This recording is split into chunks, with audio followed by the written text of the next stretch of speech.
Nggak kedengaran. Sudah Pak, sudah kedengaran Pak. Nah, kecil, kecil. Aji, Sudah, Pak. udah. Gini aja deh. Yuk, silakan lapor kemajuan tiap orang ya. Udah sampai mana dan apa yang kalian pengen tanyakan gitu. Ya. Jadi targetnya itu kapan gitu loh. Kalian selesai itu targetnya kapan? Harus ada goal settingnya dulu. Targetnya kapan? Ya. Nah, udah ayo. Sekaligus diskusi ya. Jadi mana tahu mungkin teman kita juga bisa memberikan jalan keluar kalau ada persoalan. Jadi kalau nggak ada persoalan, udah jalan aja. Ya. Ya Pak. Kalau Oke, gitu, masing-masing. saya mulai dulu ya Pak ya. Ya Pak. Ya. Target saya sebelum Lebaran bab 2 sama bab 3 sudah selesai Pak. Bab 1, bab 2 sama bab 3 sudah selesai. Jadi nanti habis Lebaran masuk ke pembahasan sama sekalian finalisasi KTTA Pak. Saya juga ada yang mau tanya Pak. Terkait bab 2 itu kan landasan teori, bab 3 itu kan data fakta. Dari Pak Bangkit sendiri itu ada minimal halaman yang harus ini kan nggak Pak? Minimal halaman berapa gitu? Kalau bebas, aku ngikutin Pak? Bebas, kalau aku ngikutin dari itu aja. Dari peraturan di STAN. Ya. Oke, berarti Oke, sekarang gini, judulmu apa? Terus dasar teorinya apa yang dipakai? Saya Pak, saya dasar teorinya ini sih Pak. Judul, saya nggak hafal loh, saya nggak hafal. Oh iya, Judulmu apa? Pak, tinjauan PP 29 fasilitas pajak berdasarkan asas kepastian hukum dan keadilan. Seperti itu Pak. Oke. Ya, dasar teori yang saya pakai itu pengertian pajak, terus asas pemungutan pajak oleh Adam Smith, terus ciri-ciri pajak saya ambil dari bukunya Susi Silvina itu Pak, Bu Susi Silvina kalau nggak salah. Terus ada juga penafsiran hukum pajak, saya ambil dari softbook internet. Karena saya nyari yang bukunya fisik susah ya Pak. Saya ambil dari jurnal-jurnal. Terus juga ada teori keadilan menurut Aristoteles. Pokoknya filsuf-filsuf lah. Terus ada juga teori kepastian hukum menurut para ahli Pak. Gitu Pak. Kalau saya ya. Kalau dari saya sendiri. Saya tambahin ya, kalau jadi ya, kan asasnya dipakai asas keadilan sama kepastian hukum. Nah, asas kepastian hukum itu kan berkaitan dengan yang lain, bisa disesuaikan ya kalau mirip-mirip dari yang diteliti oleh Rizky ya. Kepastian hukum ini kan menyangkut sebenarnya kalau di Indonesia teori kepastian hukum sendiri kan ada, yaitu tentang teori hukum positif. Jadi hukum positif itulah yang menjadikan dasar bahwa hukum yang mana yang berlaku itu menggunakan dasar tentang hukum positif yang berlaku.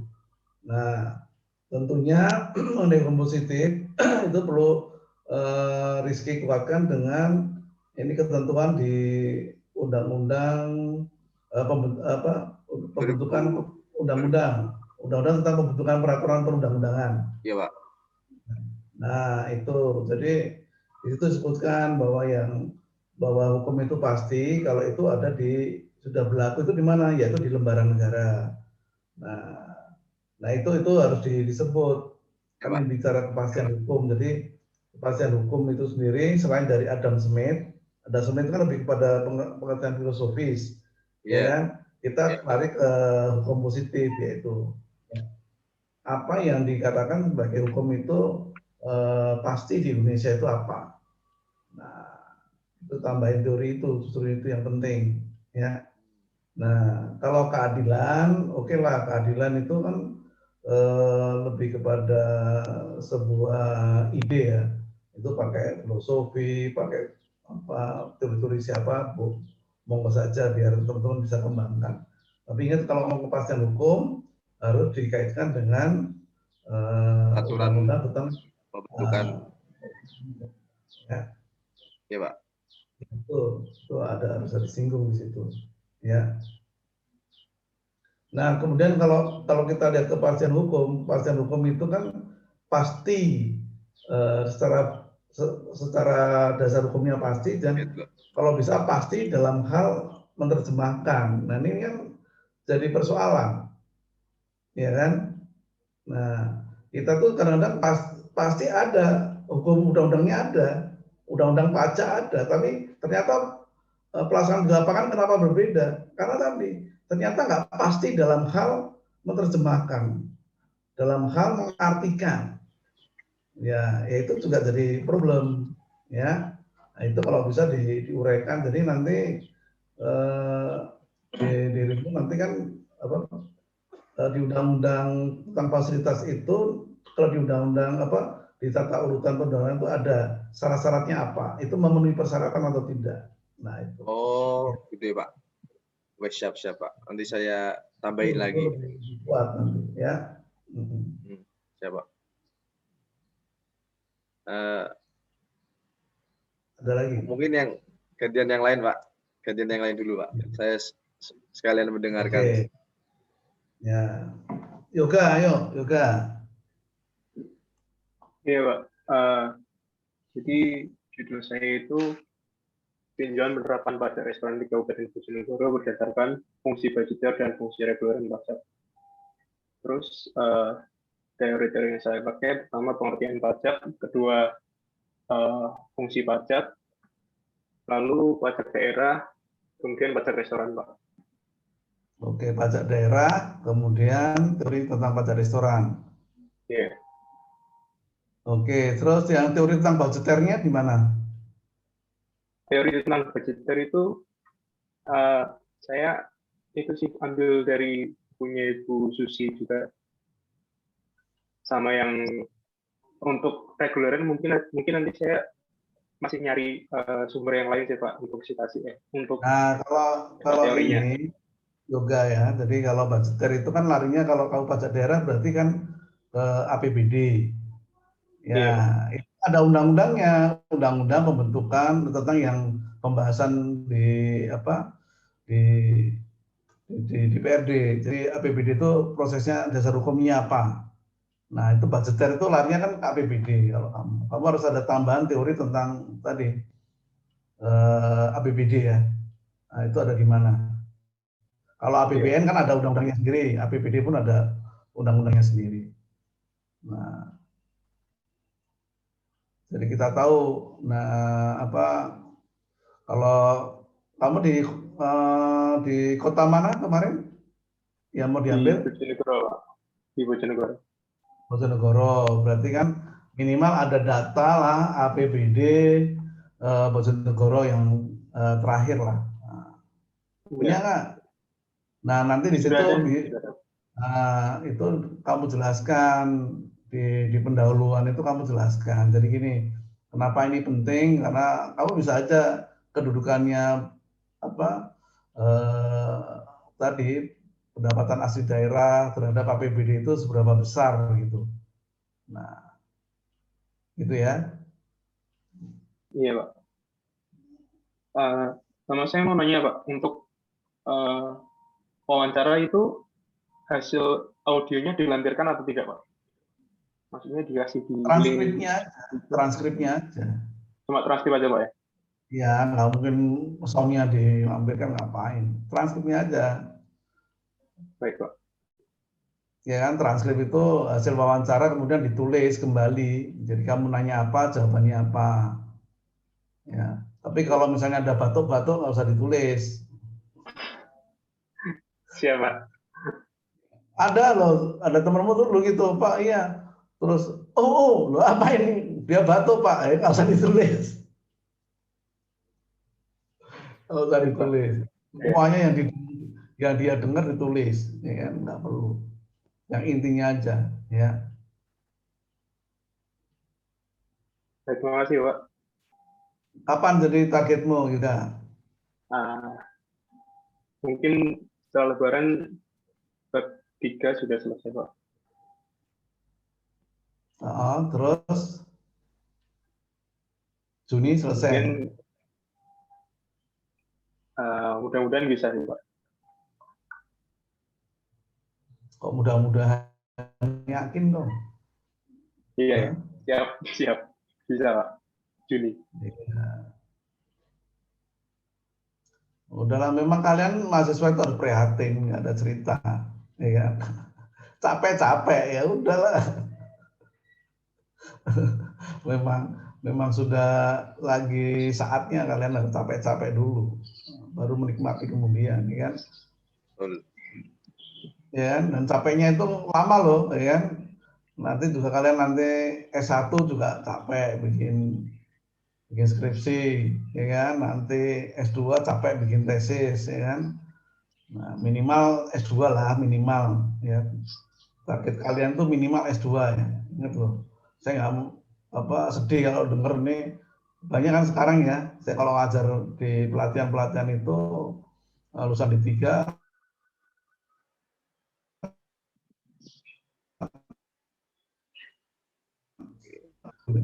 sayang, harus dikejar lah ya. Umur 30-an, sebelum 30 kalau bisa udah S1, baru 30-an ke atas itu S2. Jadi umur 35 itu udah pegang S2. Jadi kalian mau kemana-mana itu kalau lebih gampang. Berarti ya, syukur-syukur bisa S2 luar negeri. Kalau mau S1 itu lebih baik kerja berapa tahun Pak? Apa 2 tahun langsung sekolah gitu Pak? Seperti teman-teman saya. Secepat kamu bisa. Ya, secepat kamu bisa. Nah, itu sorry ini nanti kalau angkatan kalian ini penempatannya kemana? Ini Pak, macam-macam Pak. Ada yang Kementerian Keuangan, terus sama Pemda Pak. Sama Pemda yang baru ini. Nah, kalau saya saranin kalau pengen cepet karirnya ke Pemda. Pemda ya Pak? Oh, Pemda, enak. Kamu Iya, 40 tahun udah, 40 Pemda. tahun bisa eselon 3 kalau di Pemda. Oh. Ya, Iya, kalau di Pemda biasanya, setahu saya Pemda itu enggak, kamu lulus D3 langsung ngambil S1 bisa. Kalau di Kementerian Keuangan harus nunggu sekian tahun dulu, ya kan? Setelah sekian tahun baru nanti kamu S1. Lu kuliah lah misalnya 2 sampai 3 tahun. Ya, katakan 3 tahun. Berarti udah 5 tahun kan? Itu tidak langsung diakui. Kalau di Kementerian Keuangan harus ujian USKP dulu. Nah, itu pun di ujian USKP, ya kan? Dari 1000 peserta tuh bisa lulus cuma 40 misalnya. Berarti akhirnya S1-nya itu menyesuaikan sesuai dengan kalau udah 3D ke 3A baru bisa diakui S1-nya. 2D ke 3A. Kan lama. Nah, baru bisa ngambil S2 itu akan bebas. Ya. Nah, kalau kamu di Pemda penempatan langsung izin kuliah aja, ya kan? Nah, habis kuliah S1 langsung ambil S2 boleh-boleh aja, ya udah. Ya, dan lagi kalau di Pemda itu kalian nggak punya saingan secara kualitas loh ya. Berarti Pemda itu bukan pilihan yang buruk ya Pak? Soalnya saya itu sudah ngasih tahu itu 3 tahun yang lalu. Mungkin kamu udah ada yang kena ya. Kalau tingkat 1-nya dulu sama saya itu biasanya udah tak kasih tahu. Sebelum ada wacana ke Pemda loh. Kalau saya 3 tahun lalu udah berpikir pasti STAN itu pasti lari kemana-mana. Itu saya bilang, ya kalian kalau ada penempatan pilih Pemda. ya kan? Nah, kalau di Pemda itu hidup kalian udah tenang, walaupun gaji nggak seperti di Kementerian Keuangan, tapi secara apa? Secara kehidupan kalian itu bisa direncanakan. Kalau kamu di Kementerian Keuangan susah merencanakan. Kamu merencanakan mau di home base di mana aja udah susah sekali. Ya kan? Kemarin ini mutasi pengangkatan fungsional penyuluh pajak. Banyak yang nangis. Ibu masih ya usia 35, 36 masih punya anak kecil dari dipindah ke Jakarta. Coba bayangin ibu-ibu. Ya kan? Dari dari Jawa Timur tiba-tiba ke Tangerang. Itu kelas Anda loh, ya kan? Kalau Anda lebih parah lah pasti nanti. Ya kan? Ya itu memang bagian dari kalau di Kementerian Keuangan loh, ya kan? Iya, Pak. Kalau di Pemda lo mau sampai pensiun di situ bisa jadi kepala dinas eselon 2. Yakin saya kalau lulusan ya, yakin. Karena apa? Secara kualitas kalian itu keyakinan itu di sana jadi orang yang dicari gitu loh. Secara kualitas ya tetap pandai-pandai main politik sedikit nggak apa-apa lah. Yang penting kan Anda sudah punya ini sendiri, ya kan? Kualitas tertentu. Tanya aja Kak kelas Anda sekarang yang ada penempatan di Pemda ini rasanya gimana? Banyak, Pak. Iya. 1, 2 tahun, 3 tahun itu belum terasa. Coba kemudian kalau kalian reunian 10 tahun kemudian yang di Kementerian Keuangan sama yang di Pemda pasti udah beda yang di Pemda. Kalian udah minimal kepala seksi, minimal itu, ya kan? Sudah eselon, ya kan? Nah, rumah di situ, istri di situ, anak di situ, kamu nggak pusing, ya kan? Nggak pusing. Habis baru 4 tahun mutasi, baru 4 tahun mutasi ya.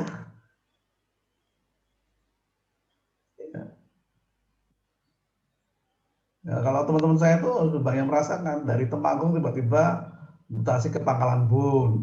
Sekarang di Jakarta ya pusing ya. Keluarganya di mana entah berantah. Ya kan? Kecuali ada orang yang beruntung. Ya. Kalau saya termasuk sedikit beruntung sih karena saya dari penempatan di PMA sampai pengangkatan promosi itu di kantor pusat dan nggak pernah keluar Jakarta. Saya keluar Jakarta itu gara-gara minta aja. Kalau nggak minta saya tetap masih di Jakarta terus. Loh iya, gara-gara minta aja. Saya ke Medan saya baru merasakan di daerah dan ternyata di daerah enak juga. Tapi bayangan saya ya kalau ini bukan hasil permintaan, ya saya kan udah teman-teman saya kan udah merasakan itu bagaimana repotnya. Baru bisa menikmati kalau usia-usia seperti ini, usia-usia 50 tuh biasanya udah settle ya. Home base-nya di mana tuh biasanya DJP sudah menempatkan di daerah home base-nya. Udah usia 50 tahun, Anda bayangin. Dari 25 tahun berkarya itu baru bisa menikmati home base itu baru segitu, ya kan? Teman saya masih banyak teman di daerah-daerah itu masih banyak juga. Akhirnya terbukti, ya kan?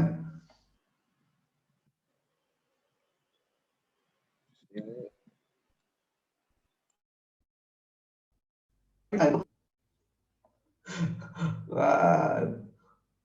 nggak ada saingan udah. Nah ini ya tapi ini anak generasi milenial kayak kalian tuh mungkin beda ya pemikirannya dengan generasi saya. Kalau misalnya saya kan biasa disiksa, jadi disiksa dimanapun tuh siap ya menghadapi situasi dimanapun tuh siap. Tapi kalau sisi karir ya, nah itu menarik kalau di Pemda. Kalau bagi saya ya menarik. Ya.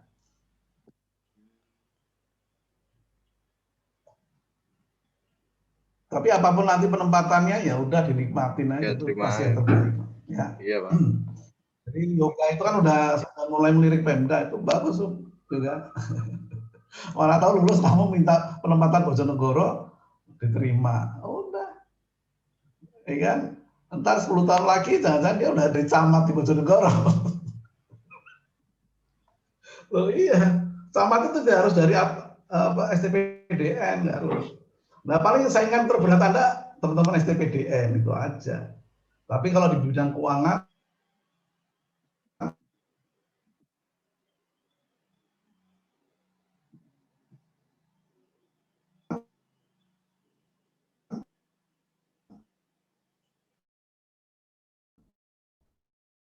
kalian pasti ya, pengawas di daerah dari inspektorat. Nah,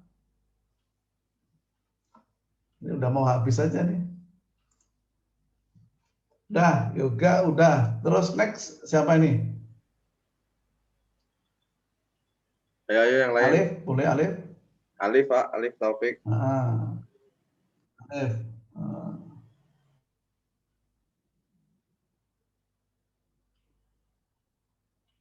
Nggak jelas nih soalnya Alif. Ganti aja Fikar, coba Fikar. Sama aja Coba. Pak itu. Suara saya udah jelas belum, Pak? Jelas, ya. Jelas. Ganti laptop nih. Alhamdulillah udah jelas. Nah, Laptop yang bermasalah, Pak, kemarin. Nah, gitu. saya langsung cerita ke KTT aja ya, Pak. Ya. Sebelumnya siang ya, Pak. Selamat siang, Pak. Kalau untuk KTTA saya nyampe mana ini, kalau saya estimasiin mungkin saya masih ngerjain bab 2 sama bab 3, bab 2 mungkin baru selesai sekitar 50%, bab 3 saya baru mulai awal-awal 10-20% lah, Pak. Cuman insya Allah nanti saya sesuaiin selesainya sama kayak teman-teman yang lain, Pak. Mungkin habis lebaran ya, nanti insya Allah saya selesaiin. Saya paksain, Pak, selesai. Nah, untuk mengenai teori yang saya pakai, sebelumnya untuk judul KTTA saya itu PMK tinjauan PMK 90 terhadap asas pemungutan pajak. Kalau PMK 90 tahun 2020 itu yang tentang pengecualian objek pajak atas bantuan, sumbangan, dan hibah itu, Pak. Oh ya. Nah, dan asas pemungutan pajaknya kan saya pakainya Adam Smith, Pak. Kalau jadi saya di bagian apa namanya ini dasar teori saya pakai yang utama saya pakai asasnya Adam Smith. Terus untuk bagian terus untuk perkembangannya nanti saya tambahin yang penafsiran kayak punya Rizky. Terus saya tambahin yang masukan Bapak tadi, Pak, yang ke Rizky yang hukum positif itu insya Allah nanti saya tambahin. Ya. Sama Karena nanti ya ada Smith kan pasti ada kepastian hukum. Nah, iya, itu ada kepastian hukum. Ditambahin di situ, ya. Terus untuk di bagian PMK-nya saya tambahin tentang objek pajak dan non objek pajak. Terus sama apa ya? Oh ya, ada pengertian pajak tentunya. Kalau tentang bantuan hibahnya itu perlu nggak ya, Pak? Apa itu masuk ke pembahasan aja ya, Pak? Iya, sebenarnya apa yang disebut dalam frase-frase di dalam kan kalau KMK itu kan KMK-nya, berarti kan ketentuan Menteri Keuangan itu kan harus dijelaskan ini apa barang apa. Yaitu makanya di undang-undang pembentukan undang-undangan itu jelas tuh kan ada. KMK itu duduknya di mana, ya kan? Kemudian kan pembahasannya tentang tadi ini lebih kepada fasilitas ya. Fasilitas. Iya, pengecualian. Sebenarnya ini, Pak, kriteria pengecualian objek pajak, Pak. Itu fasilitas ya, Pak?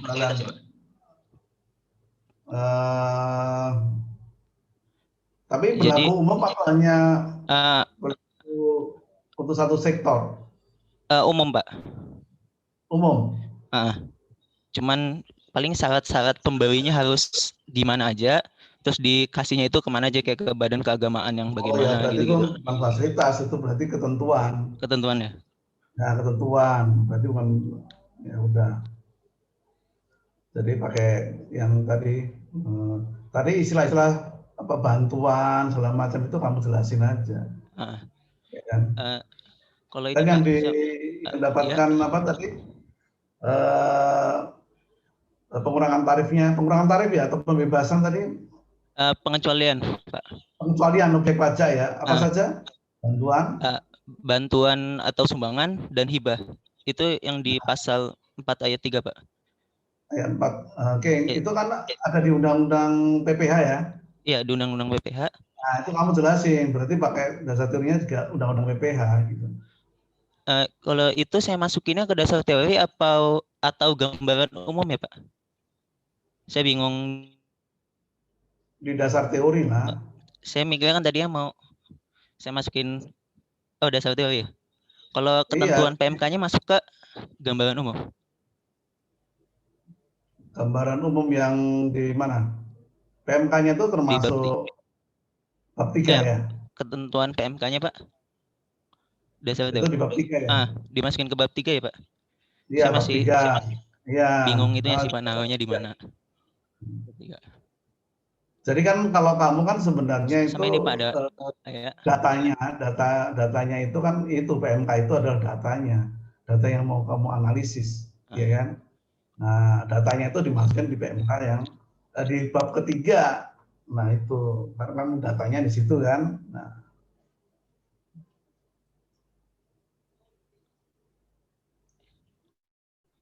ini nanya, ada Pak. lagi? Kan ada itu ya, Boleh. Pak. Ini saya ada tanyaan, Pak. Ada penelitian terdahulu, Pak. Ya. Itu boleh pakai KTTA terdahulu nggak, Pak? Atau harus jurnal gitu, Pak?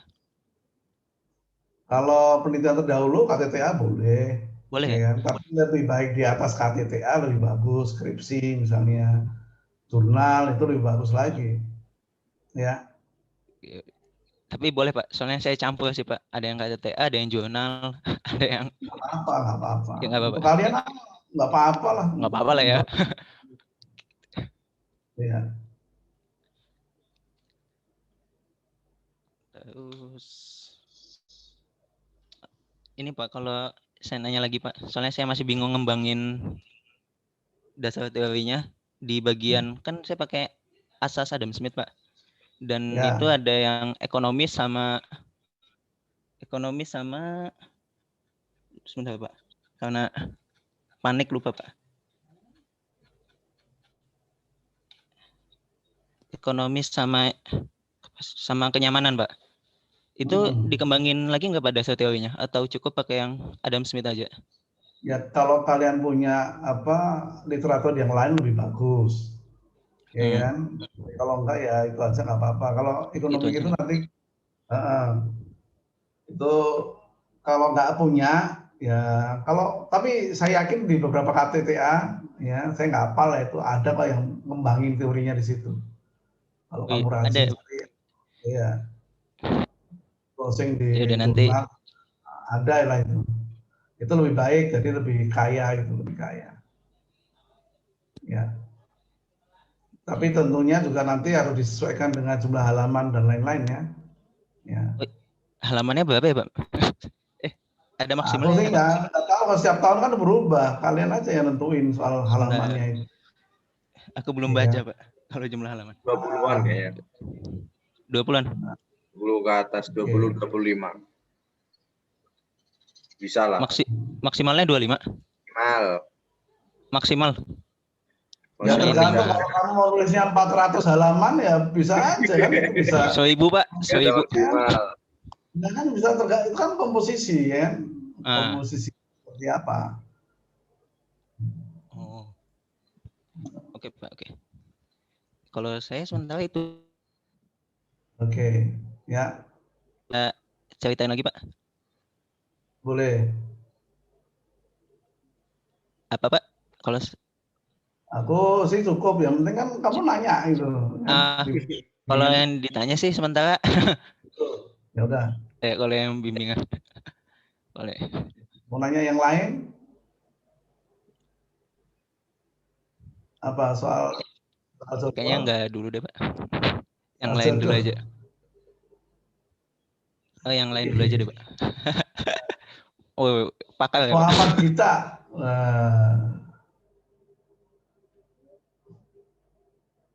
Yuk, Gita.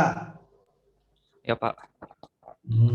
Jadi kalau saya judulnya itu kan tinjauan pemberian fasilitas pajak terhadap barang dan jasa yang diperlukan dalam rangka penanganan pandemi COVID-19 berdasarkan asas keadilan, asas kepastian hukum, dan asas kemanfaatan. Nah, ini dasar hukumnya dari PMK 143 tahun 2020. Nah, kalau targetnya sih saya rencana sama kayak teman-teman, Lebaran bisa selesai bab 2 dan bab 3-nya. Ya. Nah, kalau teori-teori yang saya gunakan itu ada sistem pemungutan pajak dari Susi Zulfina, terus pengertian insentif pajak, bentuk-bentuk insentif pajak, terus asas-asas pemungutan pajak dari Adam Smith, terus Ya. asas peraturan perundang-undangan itu saya ambil dari Agus Satrija, sama penafsiran hukum pajaknya juga di buku pengantar hukum pajak. Nah, terus teori-teorinya keadilan, kepastian hukum, sama kemanfaatannya itu saya ambil dari kayak Plato, Aristoteles gitu Pak. Oke, ya. Jadi sebenarnya mirip ya antara yang Fikar sama Gita ini kan nanti membahas tentang dikaitkan dengan asas-asas Adam Smith kan. Nah, kalian kolaborasi aja. Sebenarnya lebih mirip sama punya Rizky, Pak. Kecuali kalau kita itu ditambah insentif, ya, teori dasar insentif, ya kan. Kalau Fikar ditambah teori dasarnya tentang tadi objek pajak ya dan pengecualiannya itu aja. Tapi kalau soal pembahasan Adam Smith itu kan hampir mirip-mirip semua, ya kan. Itu kolaborasi aja, ya.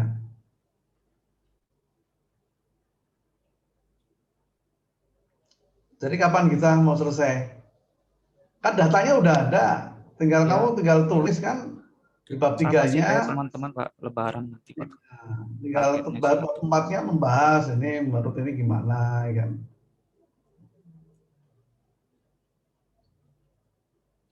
Saya mau tanya Pak, Boleh. ini kan karya tulisnya itu saya ada contohnya tuh dari tahun lalu. Dia juga sama tuh membahas asas keadilan, asas kepastian hukum, dan kemanfaatan itu sama persis. Nah itu saya bisa ngambil teori-teorinya itu dari dia juga Pak. Nah itu Ya, boleh sama persis atau harus ditambahin ya, juga Pak? yang apa? Ya gaya bahasanya jangan terus disamain ya, gaya bahasa. Misalnya kalau dia nulisnya berdasarkan ini ya kamu nanti agak rubah-rubah dikit lah. Tapi kalau isi kan nggak bisa dirubah, ya kan? Apa yang disampaikan tentang oleh Adam Smith nggak bisa dirubah. Gitu. Tapi gaya Boleh bahasa ya, tapi gayanya diubah boleh dikit gitu aja, kayak. boleh aja. Ya. Kalau penulis sama itu bisa menggunakan apa bahasa yang sama dia lakukan yang sebelumnya nggak masalah. Ya. Ya Pak.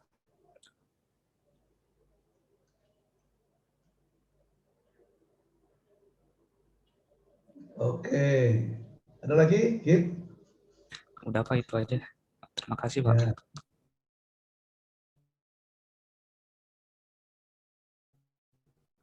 Putra, Handayani. Iya Pak. Hmm. Jadi untuk judul KTTA saya itu kajian yuridis atas kebijakan penurunan tarif PPh Badan di Indonesia Pak, yang tahun 2020. Terus untuk objeknya itu peraturan penurunan tarif PPh Badan tahun 2020 Pak. Untuk teorinya, teori untuk pembahasannya itu menggunakan asas kejelasan tujuan dan asas kesesuaian antara jenis, hierarki, dan materi muatan, Pak, yang ada di UU Pembentukan Peraturan Perundang-undangan, Pak. Nah, itu yang saya maksud di situ. Ya. Terus untuk data-datanya itu pakai itu Pak, peraturan-peraturan tadi, Pak. Ada Perpu nomor 1 tahun 2020, terus UU nomor 2 tahun 2020, terus ada PP-nya itu yang terkait, ada PP nomor 30 tahun 2020, ada PMK yang terkait yaitu PMK 123 tahun 2020. Lalu ada juga Perdirjennya itu Perdirjen nomor 8 tahun 2020. Untuk progresnya saat ini masih di bab 2 Pak, landasan teori. Rencananya isi dari landasan teorinya itu yang pertama ada gambaran umum Indonesia sebagai negara hukum Pak. Terus yang kedua menjelaskan asas pembentukan peraturan perundang-undangan tadi, Pak. Dalam hal Ya. ini yang saya pakai itu kejelasan tujuan dan kesesuaian antara jenis, hierarki, dan materi muatan. Lalu untuk Ya. landasan teori yang ketiga, saya jelaskan PPh Badan di Indonesia itu sendiri, Pak. Mulai dari peraturan yang lama, terus tarif-tarifnya, sejarah tarifnya itu, hingga ke penurunan tahun 2020 itu. Untuk target, sama seperti teman-teman yang lain, akan saya selesaikan bab 2, mungkin bab 3 juga, selama libur lebaran, Pak, sebelum masuk kuliah tahap 2. Terus untuk pembimbingan berikutnya itu tinggal revisi-revisi, insya Allah. Ya. Itu, Pak. Oke. Jadi kalau ngomong target ya, itu tidak boleh ada kata mungkin. Target itu udah dimungkinkan ya. Kalau mungkin itu berarti bukan target. Target saya Juni selesai. Ya, itu namanya target ya. Target saya Juni selesai. Ya, Pak. Nah, Ya. pertengahan Juni selesai itu target. Kalau targetnya ya mungkin nanti itu bukan target, itu namanya bayangan, khayalan. Kalau sekarang halu itu ya kan. Ya, nggak boleh pakai kata mungkin terus akan. Ya nggak ada. Ini saya kan belajar di NLP ya.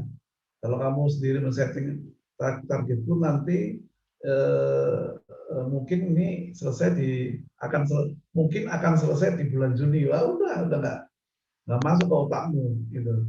Langsung dikunci aja. Target lu bulan Juni selesai. Nah, gitu. Siap, Pak. Kan? Nah, otak itu langsung bergerak ke sana jelas.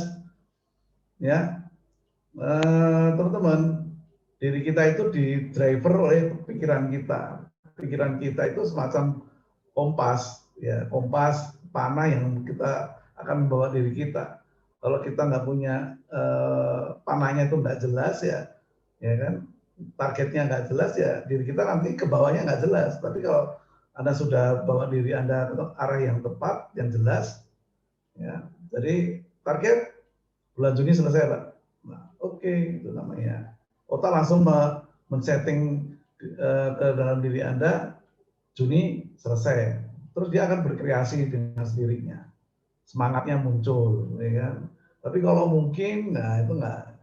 Seperti kamu kalau mau nembak kalau kecil kamu nggak ada katapel ya? Mainanmu apa? Katapel nggak ada ya? Katapel ya? Nggak kenal ya katapel, panah-panahan gitu ya, tembak-tembakan Pak. ya.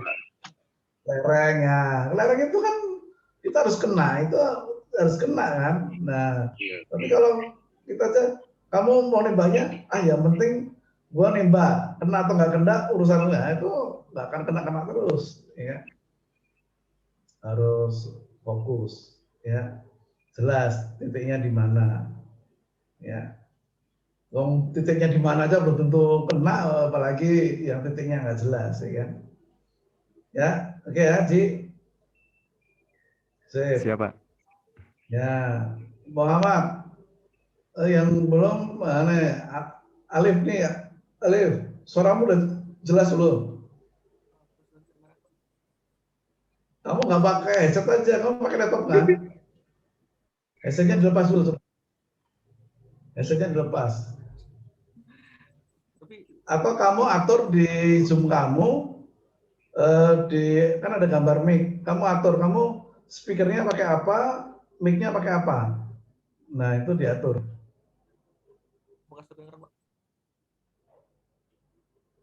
Udah pas, udah betul. Udah muncul nih. Mic-nya apa? Pakai headset. Pakai komputer laptop, Pak. Nah, udah keluar. Nah, cuma kamu harus lebih keras lagi ngomongnya. Yo. Kalau judul saya tuh, Pak, tentang tinjauan insentif pajak pada PMK 110 berdasarkan asas keadilan dan asas kemanfaatan. Insentif, itu kalau insentif pajak pada PMK 110. PMK 110. Berdasarkan asas keadilan dan asas. Tadi kalau kita insentif yang apa? Beda ya PMK-nya ya? Saya 143 Pak, PMK Oh, 143. 143. Oke ya. Biar jangan sampai sama ya. Ditinjau dari asas apa? Keadilan dan asas kemanfaatan. Oh, keadilan dan kemanfaatan. Untuk Yang dibahas nih, Kak. Biasanya adil itu dilawan dengan kepastian hukum biasanya. Adil dan kemanfaatan itu kayaknya ya biasa-biasa aja. Ya. Ya adil pasti biasanya lebih manfaat ya kan. Iya bener Pak. Kamu nanti membandingkannya gimana coba? Ya nggak apa-apa sih, saya nggak apa-apa. Tapi cuma nanti hasilnya itu kayaknya ya linear aja gitu loh. Iya, Antara garis ya. keadilan dan kemanfaatan itu kayaknya ya. Tapi Sejalan. nggak tahu ya konsep dari dirimu nggak tahu ya. Tapi ya lihat aja nanti hasil tulisannya seperti apa. Kalau bayangan saya manfaat, adil itu pasti ya manfaat ya. Iya bener sih Pak. Untuk Coba target aku ingin tahu dasar teorinya siapa itu? Dasar teorinya siapa? BJ Legend. BJ Legend. Oke, yang manfaat dari BJ Legend. Iya. Atau iya Pak, ya. Rencana sih gitu. Apa? Kan saya baru dengar ini yang mau nulis keadilan dan manfaat itu saya baru dengar, tapi ya nggak apa-apa, bagus. Bagus-bagus aja sih. Oh. Ya. Untuk progresnya sekarang masih di bab 2, Pak. Landasan teorinya itu isinya pengertian pajak, teori hukum pajak, sama asas-asas pemungutan pajak. Kalau manfaat itu kayaknya lebih dekat ke efektivitas ya. Pakai teori efektivitas. Tambahin. Ya. Cari teori tentang efektivitas. Kan manfaat efektif kan. Oh, dia jadi PMK ini efektif, ada manfaatnya. Ya. Ya, Pak. Terima kasih, Pak. Sudah efektif, laku, dan ada manfaatnya. Nah, itu ya. Tambahin aja teori efektivitas. Untuk targetnya nih, menyamakan sama teman setelah Lebaran udah selesai bab 3. Insya Allah. Ya. Oke, sip. Amin ya. Ya. Undang-undang puasa pakai insya Allah ini ya. Amin. Ya. Karena kalau aku dulu ngaji namanya insya Allah itu diucapkan tuh nggak sembarangan. Orang ngomong insya Allah itu justru itu berat. Benar. Kenapa? Kalau udah ngomong insya Allah. Kalau ngomong insya Allah. Enggak, itu harus udah melibatkan tingkat kesungguhan spiritualitas yang tinggi. Bukannya sekedarnya itu ya. Tapi itu kalau udah melibatkan ini loh, ibaratnya kalau orang udah bersumpah demi Allah itu mirip seperti itu loh kedudukannya. Tapi kalau kamu insya Allah, ya pokoknya insya Allah lah mungkin. Nah, kata lain dari mungkin itu bisa, tapi itu ya jadi nggak pas. Gitu maksudku, ya. Ya, Pak. Oke. Nah, yang belum siapa nih? Alvin. Muhammad Alvin. Ya. Judul KTTA saya tinjauan PP 23 tahun 2018 berdasarkan asas kepastian hukum dan asas keadilan. Mohon maaf Pak, saya PP berapa? PP 23. Oh, PP 23. Ya, asas berdasarkan asas kepastian hukum dan asas keadilan. Mohon maaf Pak, suara saya agak bindeng lagi dulu Pak. Kayaknya sudah banyak yang bahas lah kalau PP 23 ya. Kalau asas itu loh. Belum Pak, kalau yang tahun lalu itu PP 46. Nah mungkin muatannya ya muatannya hampir mirip dengan itu Pak, PP 46. Bedanya kalau saya PP 23. 23 itu kan mulainya tahun 2020. 2000 berapa? PP 23 Juli 2018. Perasaan udah ada loh nulis. Coba kamu nanti dicek dulu Alvin. Setelah saya cari nggak ada itu Pak. Nggak ada PP ya? 46 Pak yang ada Pak. Oh ya wes. Makanya saya ambil itu Tapi karena itu banyak yang bahas ya. Tapi mungkin bukan konteksnya di KPPA sini ya. ya kalau di KTTA belum ada. Ya, jadi progresnya saya sekarang baru sampai bab 2 Pak, landasan teori. Teorinya hampir sama Pak dengan baik pembagian pajak, terus unsur-unsur pajak, pembagian pajak, ya itu Pak. Terus kira-kira yang dasar hukumnya ini perlu ditambahkan yang PP 46-nya Pak, atau hanya PP 23-nya saja? Dasar hukumnya nanti dari PP 23 itu kan berubah PP 46, ya kan? Ya. Itu disebutkan juga di sejarah dari PP 23, ya kan?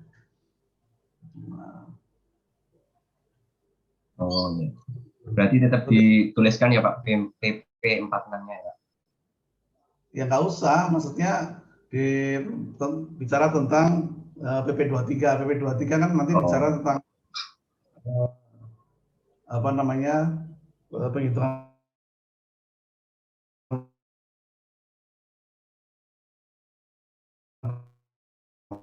pajak ya. Jadi oke ya teman-teman, ini udah semua ya. Ya, terima kasih Pak. Saya belum Pak, terakhir Pak. Oh, Muarif. Ya. Pak. Sorry. Nah. Ya Pak. Oh. Oke ya. Ya, judul saya tuh tinjauan ketentuan penyanderaan pajak terhadap asas keadilan Pak. Oke. Nah, ya. Terus rencananya sih Lebaran bisa selesai bab 2 sama bab 3-nya. Terus di landasan teori itu saya masukin pengertian pajak, pengertian penyanderaan, teori asas pemungutan pajak, sistem pemungutan pajak, sama sedikit teori tentang pengenaan pajak, Pak.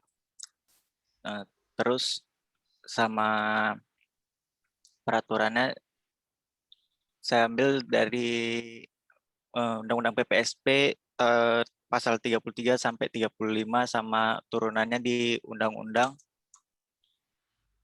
di PP nomor 137 tahun 2000 tentang tempat dan tata cara penyanderaan, rehabilitasi nama baik penanggung pajak dan pemberian ganti rugi dalam rangka penagihan pajak dengan surat praksa, Pak. Oke.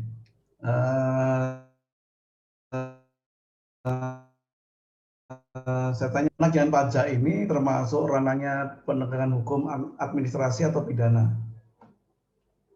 Penagihan pajak administrasi, Pak. Ya, betul ya.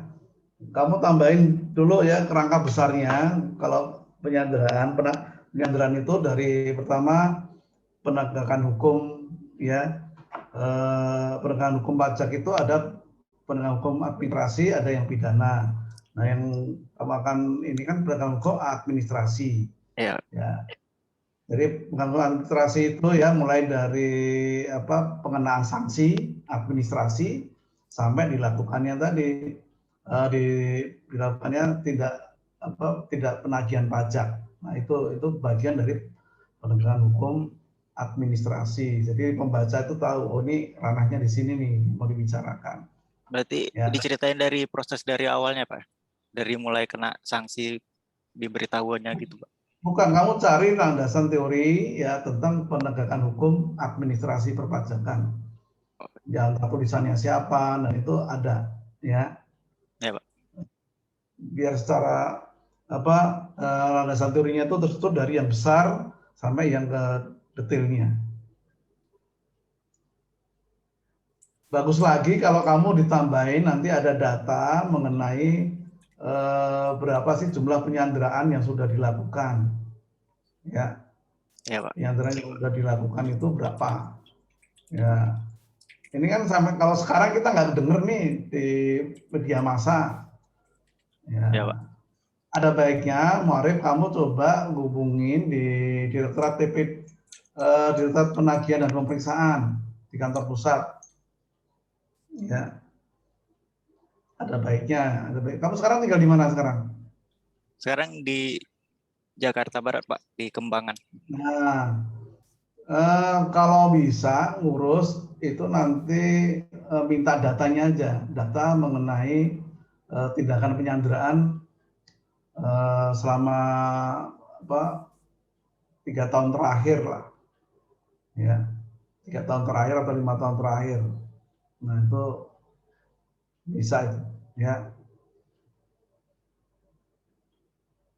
Nah itu akan lebih bagus. Jadi kamu kan fokus ke penyanderaan, jadi ada ilustrasi, ada data faktanya itu salah satunya itu. Nah baru nanti bahwa penyanderaan itu jangan-jangan pembaca itu ini kamu ngomong penyanderaan, tapi penyanderaan pernah dilakukan nggak sih? Nah kan repot Oh iya, Pak. kalau nggak ada datanya, ya. Walaupun kita nggak membahas tentang data itu, tapi data itu menguatkan memang memang penyanderaan ini dilakukan oleh DJP. Gitu. Ya, itu bagus-bagus juga menjadi semacam data fakta pada saat Anda membuat ini ya pendahuluan. Ya, pendahuluan yang bagus itu kan kalau bisa itu menyangkut data fakta yang ada kekinian ya. Nah itu seperti apa? Kalau ada data faktanya di situ tuh bagus. Ya. Kamu kan Jakarta, ya main-main aja lah di kantor pusat. Ya kalau enggak kan tahu ya, sudah tahu kan prosedur minta data itu ya. Iya, Pak. Ya itu Sudah, Pak. sambil berjalan aja nanti kalau udah dapat datanya itu dimasukkan. Iya, Pak. Ya.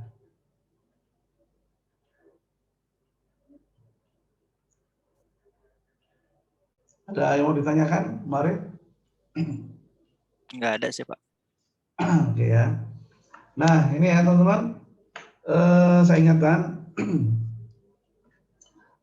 saya pengen nanti masing-masing kirim, saya perlu pendahuluan ya, pendahuluan sama bab 2-nya, ya, biar jauh-jauh hari saya bisa baca, ya, nanti dalam bentuk words, ya, dalam bentuk words, kirim ke Rizky ya, masing-masing. Nanti Rizky kirim ke saya ya, Rizky ya. Ya Pak, nanti saya Bab kirim. 1 pendahuluan dan bab 2-nya. Nah ini penting nih. Ya, Ini kapan mau kalian ini kirim? Pak, sebentar Pak. Kan kita ada minimal ini Pak, 6 bimbingan. Itu bagaimana ya Pak? Ya udah. Kapan lagi mau bimbingan? Kalau misal sebelum Lebaran, saya menargetkan ada 2 bimbingan termasuk ini gimana Pak? Nanti 2 minggu kita ketemuan lagi. Bisa. Teman-teman yang gimana? Oke ya? Oke kan? Oke. Ya udah kita aja bimbingan ke depan. Ya. Coba kita bongkar ini ya pendahuluan masing-masing ya. Ya Pak, gitu ya Pak. Lebih Ya, enak bertahap. Nah, ya udah ya pendahuluan ya. Nanti tapi dikirim bahannya sehari sebelumnya ya. Siap. Oke, sementara kita bikin rencana minggu depan ya, minggu depan. Minggu depan ya Pak? Hari Minggu. Ya. Hari Minggu jam 2 boleh, seperti ini boleh lah jam 2. Iya, Pak. Ya. Yang penting kita punya target dulu hari Minggu jam 2 ya. Siap. Jadi kalau bisa Sabtu itu udah saya baca-baca dulu nih. Ya. Bab 1 dan bab 2 berarti Pak. Apa bab 1 dulu? Bab 1 dulu deh, bab 1 dulu. Ya. Tapi kalau bab 1 2-nya udah jadi lebih bagus. Ya. Ya, Pak. Siap. Ya nanti dari bab 1 kan kelihatan benang merahnya mau arahnya kemana. Ya. Oke. Oke, bisa Pak. Ya, bab 1 udah selesai semua kan? Sudah Pak. Itu kan modifikasi dari proposal. Ya udah. Ya, kalau gitu, kalau bisa dikirimkan dulu, nggak apa-apa deh, saya baca-baca dulu. Ya Pak. Ya. Ya. Segera nanti. Apa hari ini dikirim ke Rizky, nanti besok Rizky kirim ke saya ya. Kalau bab 1 udah selesai semua ya. Ya Pak. Siap. Ya. Oke, saya kira cukup ya pertemuan kita hari ini. Ya Pak. Ya.